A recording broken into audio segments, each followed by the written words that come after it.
हिंदुस्तान में क्राइम के शो को अगर किसी ने वाकई पहचान दी थी तो वो इंडियाज़ मोस्ट वांटेड था, जो 1998 में शुरू हुआ था और जी टीवी पे जब आया करता था। और मैं खुद उस शो को बहुत देखता था और मैं उसको पसंद भी करता था क्योंकि एक नया कंसेप्ट था। जो ऐसे मुजरिम जो भागे हुए हैं, जो पुलिस की गिरफ्त से दूर हैं, जिनकी तलाश है, तो ऐसे ऐसे मोस्ट वांटेड क्रिमिनल को दिखाना, और उसके ज़रिए फिर उस टीवी शो के ज़रिए कई क्रिमिनल पकड़े भी गए थे और इसीलिए वो शो काफ़ी हिट हो गया था। उस शो से पहचान बनी थी शोएब इलियासी की। और शोएब इलियासी तब काफ़ी फेमस हो चुके थे इस शो के ज़रिए। लेकिन शोएब इलियासी ये शो कैसे लेकर आए, फिर अंजू इलियासी से उनकी शादी कैसे हुई, फिर कैसे अपनी ही बीवी के कातिल के तौर पे पहचान मिली, कैसे लोअर कोर्ट ने उम्र कैद की सज़ा सुनाई और उस लोअर कोर्ट के फैसले के 1 साल के बाद ही हाई कोर्ट ने आज बरी कर दिया तमाम जुर्मों से, ये कहते हुए कि सबूत नहीं है। तो ये पूरी कहानी सिलसिलेवार कहानी की शुरुआत होती है 1989 में, जब शोएब इलियासी जामिया के मास कॉम में एडमिशन लेता है और वहाँ पे पढ़ाई शुरू करता है। और उसी मास कॉम से पढ़ाई कर रही थी अंजू इलियासी, मतलब तब वो अंजू हुआ करती थी। दोनों की मुलाकात जामिया में होती है, मास कॉम कॉलेज में। फिर धीरे धीरे दोस्ती होती है, फिर धीरे धीरे प्यार होता है, दोनों शादी करना चाहते हैं। लेकिन दोनों की ही फैमिली वाले जो हैं वो इस शादी के ख़िलाफ़ थे, क्योंकि एक तो रिलीजन का भी मैटर था। और शोएब इलियासी के जो फादर हैं वो जमील इलियासी ऑल इंडिया इमाम ऑर्गेनाइजेशन के प्रेसिडेंट हैं, मतलब जो इमाम जो मस्जिद में नमाज़ पढ़ाते हैं, जो इमामत करते हैं। तो उन्होंने एक ऑर्गेनाइजेशन बना रखा है जिसका नाम है ऑल इंडिया इमाम ऑर्गेनाइजेशन। कस्तूरबा गांधी मार्ग पे इसका दफ्तर है, वहाँ पे एक मस्जिद है और वहीं इस ऑर्गेनाइजेशन का भी दफ्तर है। तो इनके फादर खुद इमाम शोएब इलियासी के। और फिर अंजू के साथ इश्क होता है, फिर दोनों शादी करना चाहते हैं। अंजू इलियासी की, अंजू के भी जो फैमिली है वो भी इस रिश्ते से नाखुश थे। तो इसी दौरान चूंकि दोनों ने तय कर रखा था, तो कोर्स जब पूरा हो जाता है 1993 में, अंजू जो है वो इंग्लैंड चले जाती है, लंदन। लंदन में उसका एक भाई प्रशांत वो रहा करता था, वहाँ पे वो काम करता है। तो पीछे से फिर शोएब इलियासी भी लंदन पहुंचते हैं और दोनों लंदन में 1993 में स्पेशल मैरिज एक्ट के तहत लंदन में शादी कर लेते हैं। और इसके बाद वो 94 तक वहीं रहते हैं दोनों। लंदन में रहने के दौरान ही वहाँ के चैनल पे, टीवी चैनल पे, अंजू और शोएब इलियासी एक शो देखते हैं जिसका नाम था क्राइम स्टॉपर्स। क्राइम स्टॉपर्स वो लंदन के मोस्ट वांटेड क्रिमिनल्स की कहानी थी। तो ये कंसेप्ट वहाँ से आया, क्राइम स्टॉपर शो जो था उसके ज़रिए। तो उसके बाद फिर 94 में दोनों इंडिया लौटते हैं। इंडिया लौटने के बाद इस शो पे भी काम करना था, लेकिन लौटने के बाद 6 महीने के अंदर अंदर अंजू जो है वो थोड़ा सा, इनके रिश्ते ख़राब होने लगते हैं। उसकी वजह ये थी कि अंजू शोएब के घर वालों और उनकी फैमिली के साथ नहीं रहना चाहती थी, क्योंकि कल्चर और बाकी चीज़ों में बहुत फ़र्क था और इन चीज़ों को लेकर फिर लड़ाई झगड़ा होता है। 6 महीने बाद ही अंजू वापस अपने भाई के पास लंदन लौट जाती है और शोएब यहीं। फिर ऐसा लगता है कि दोनों के बीच में रिश्ते इतने ख़राब थे कि अंजू ने लगभग डिवोर्स लेने का भी फैसला कर लिया था। लेकिन कुछ वक्त के बाद फिर शोएब लंदन जाता है और अंजू को मनाता है, और फिर वो कहता है कि यहाँ हम लोग अलग रहेंगे, और किसी तरह मनाकर वो वापस लेकर आता है। वापस लाने के बाद कुछ दिन तक फिर ठीक रहता है, लेकिन फिर झगड़ा होता है। उसके बाद फिर झगड़े के बाद अंजू एक बार और कनाडा चली जाती है। कनाडा में अंजू की जो बहन है बड़ी, रश्मि, वो वहाँ पे टीचर का जॉब करती थी और कनाडा में ही बेस्ड। तो वहाँ जाती है। फिर थोड़े दिन के बाद शोएब कनाडा जाता है, फिर मान मनव्वल होता है, मनाकर अंजू को वापस ले आता है। वापस लाने के बाद ये लोग मयूर विहार फेस 1 में एक आईएफएस अपार्टमेंट है, वहाँ एक फ़्लैट ख़रीदते हैं। और कहते हैं कि ये फ़्लैट ख़रीदने के लिए रश्मि ने, जो कनाडा में रहती है, उसने भी पैसे दिए थे। और उस फ्लैट में दोनों रहने लगते हैं। इसी दौरान में इन दोनों की एक बेटी पैदा होती है, आलिया, 97-98 में।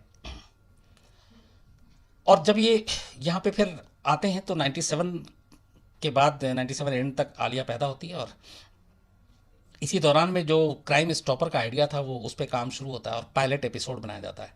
पायलट एपिसोड लेके तमाम चैनल, उस वक्त चैनल बहुत कम हुआ करते थे इंडिया में, न्यूज़ चैनल भी बहुत कम थे 98 में। आज तक भी वो आधे घंटे का आता था दूरदर्शन पर, फुल फ्लैज 24 घंटे का चैनल नहीं था। सिर्फ एक एनडी टीवी और एक जी टीवी था और एक और बीआई टीवी करके हुआ करता था, तो और दूरदर्शन। तो पायलट एपिसोड लेकर ये जाते हैं। फिर जी टीवी में पायलट एपिसोड पास हो जाता है। लेकिन ख़ास बात ये थी कि जो पहला एपिसोड था, पायलट एपिसोड जो बनाया गया था, उसकी होस्ट शोएब इलियासी नहीं था बल्कि अंजू इलियासी थी। और अंजू को ही एंकरिंग करनी थी।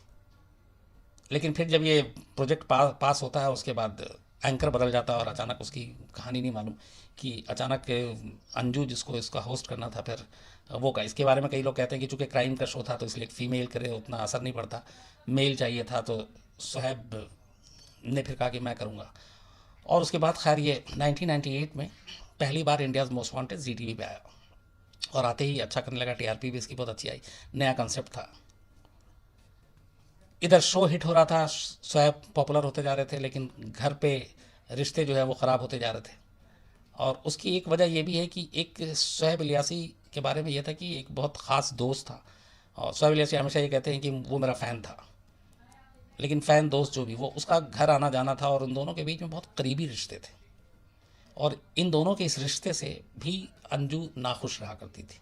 वो चाहती थी कि सोहेब नरेंद्र का साथ छोड़ दे, दोनों न मिलें, लेकिन नरेंद्र के साथ सोहेब इलियासी के बारे में कहा जाता और ये पुलिस जांच में भी आई थी, उस नरेंद्र नाम के इंसान को बुलाकर पूछताछ भी की थी मयूर विहार पुलिस ने। तो इन दोनों के रिश्ते को लेकर थोड़ी सी ज़्यादा खटपट घर में हुआ करती थी। इस दौरान में ये शो चलता रहा और हिट होता रहा है, और घर के जो हालात हैं मियाँ बीवी के, वो रिश्ते टूटते रहे। फिर इसी दौरान में 10 जनवरी सन 2000 की तारीख आती है। 10 जनवरी सन 2000 की रात को सोहेब अपने घर पहुंचता है, यहीं मयूर विहार के IFS अपार्टमेंट में, और वहाँ फिर उस शाम, यह रात लगभग हो गई थी क्योंकि 9 से ज़्यादा का वक्त था, इन दोनों में झगड़ा होता है। और उस झगड़े की जड़ में उस दिन भी नरेंद्र था। तो झगड़े के बाद चूंकि उस वक्त जो इनकी बेटी थी आलिया 2-2.5 साल की उम्र की हो चुकी थी, तो झगड़े के बाद सोहेब इलियासी का जो पूरा बयान है वो ये है कि झगड़े के बाद वो अपनी बेटी के साथ रूम में चला जाता है, दूसरे रूम में, और जो अंजू है वो अकेली ही रहती है।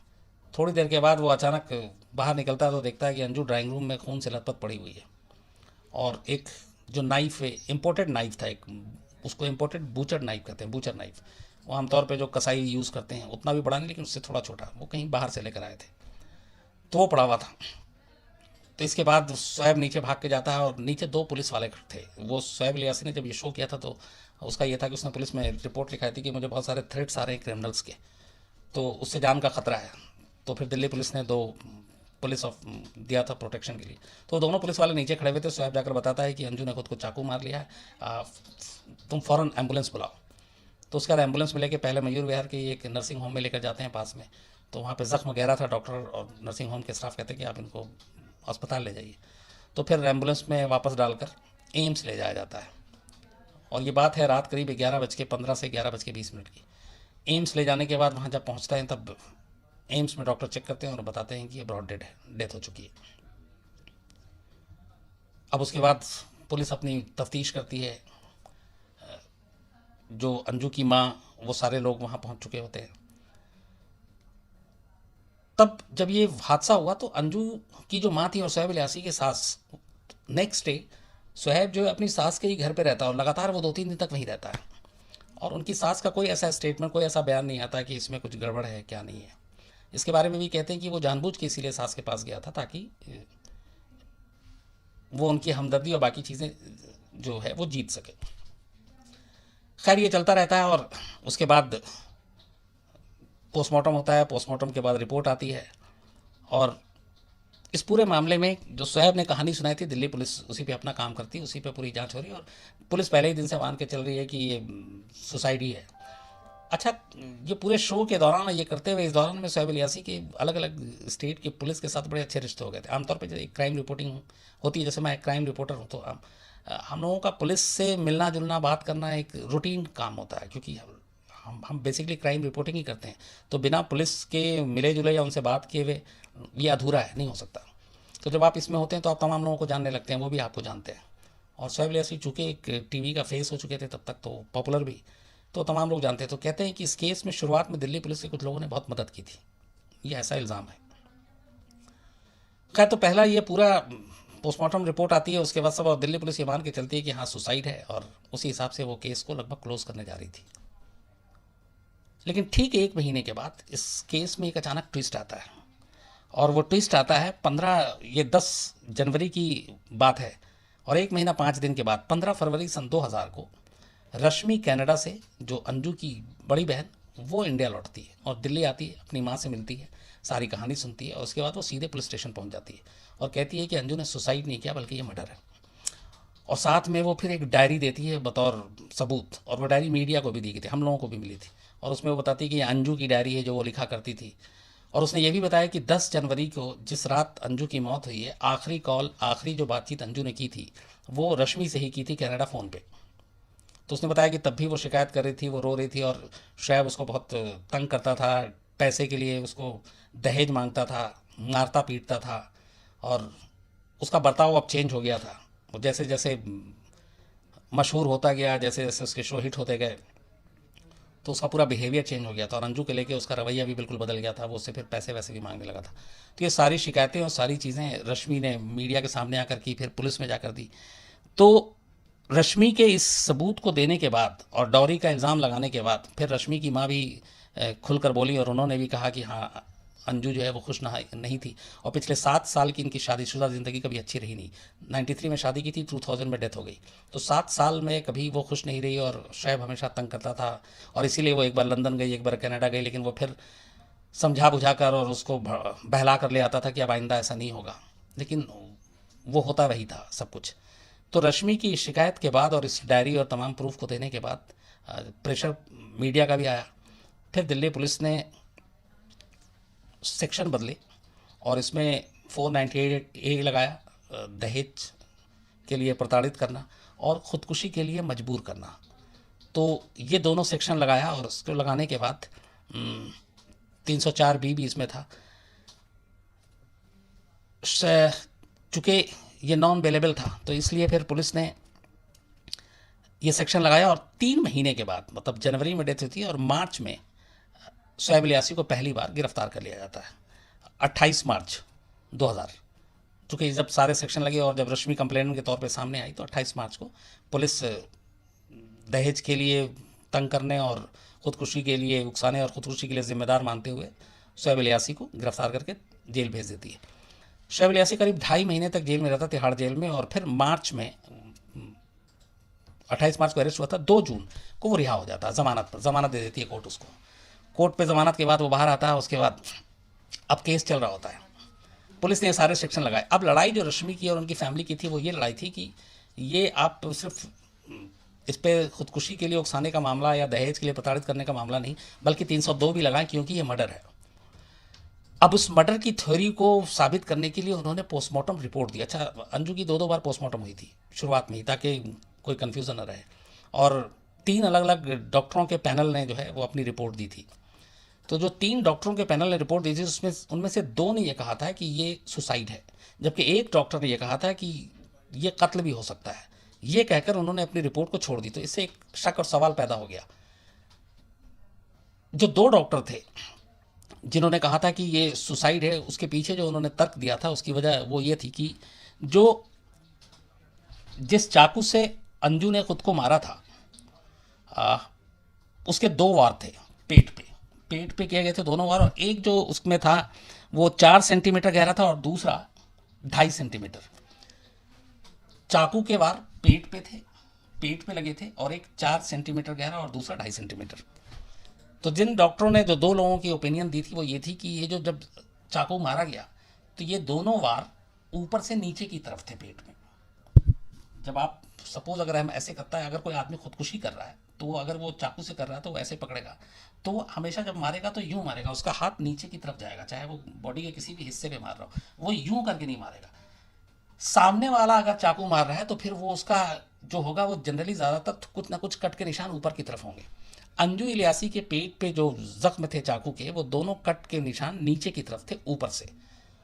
तो ये चूँकि जो ऑटोप्सी करते हैं और ये सारे जो फॉरेंसिक एक्सपर्ट हैं, उन्होंने उस निशान को देखते हुए कहा कि ये सेल्फ मारा गया था खुद से, इसीलिए चाकू ऊपर से नीचे की तरफ कट निशाना है।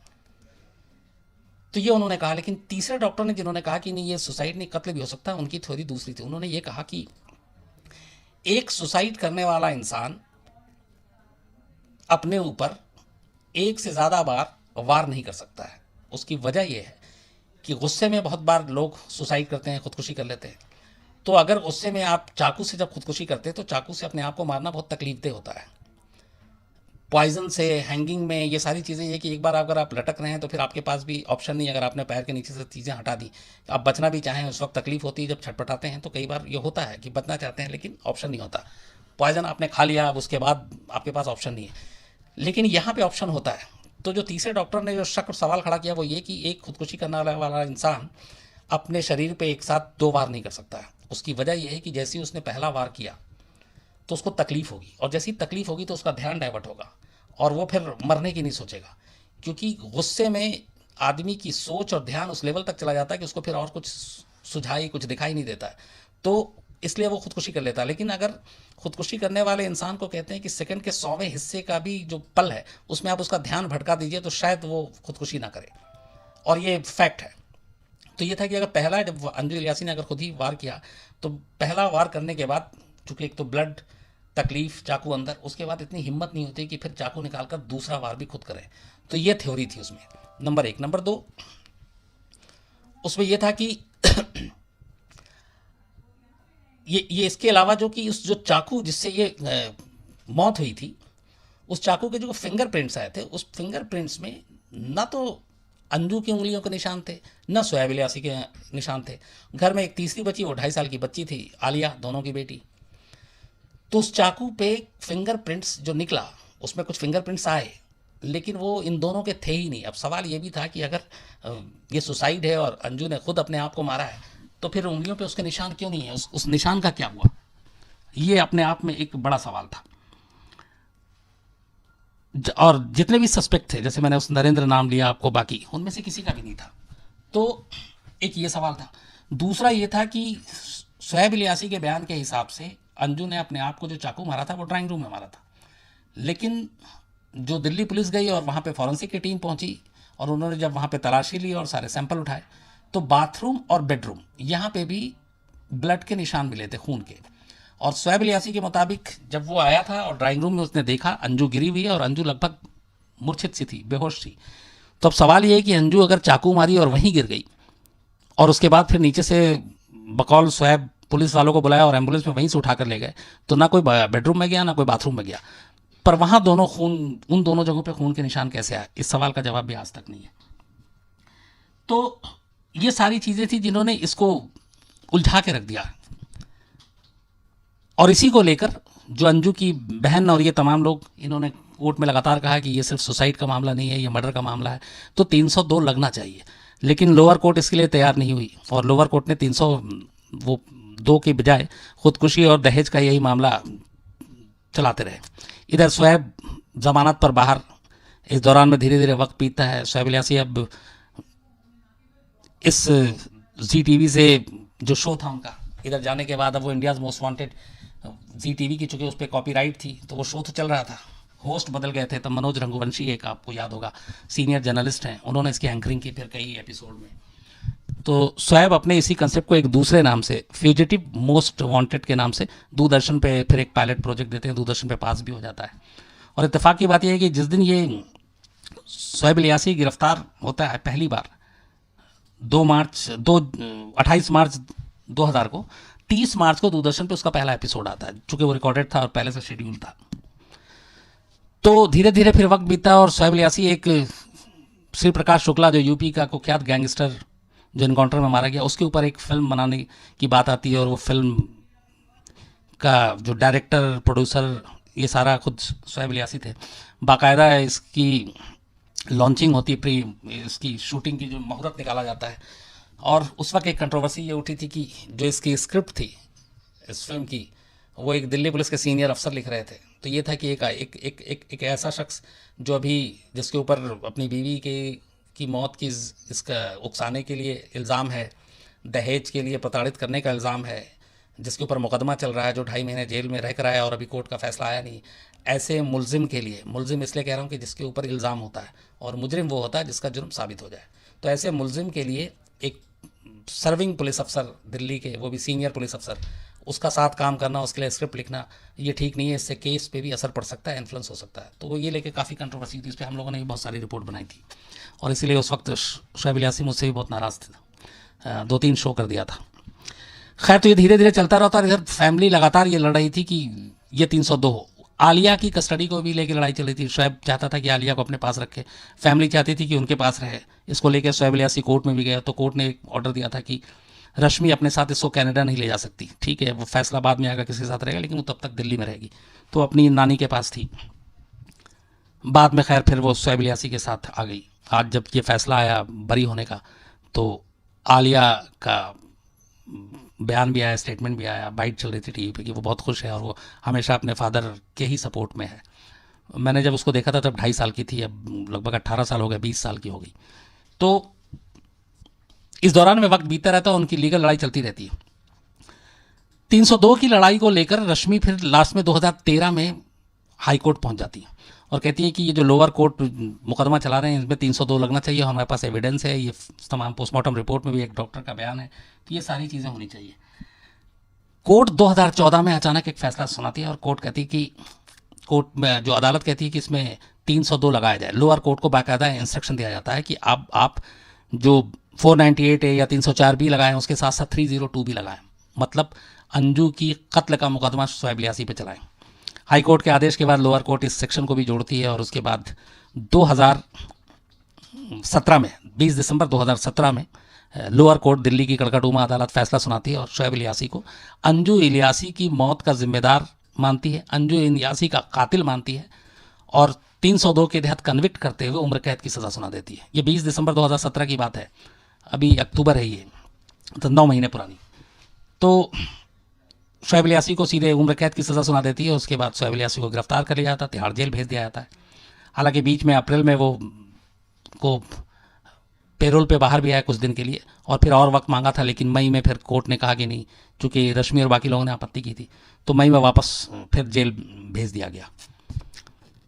उसके बाद अब ये फैसला आता है आज 5 अक्टूबर को, और वो हाई कोर्ट जिसने लोअर कोर्ट को ये कहा था कि आप 302 के तहत भी अब मुकदमा चलाइए इस पर, क्योंकि एविडेंस हैं ऐसे कि ये कत्ल हो सकता है, तो उस हाई कोर्ट के आदेश पे लोअर कोर्ट ने मुकदमा 302 में दर्ज करा कर उस पर कार्रवाई की, ट्रायल हुआ और फिर उम्र कैद की सज़ा सुनाई।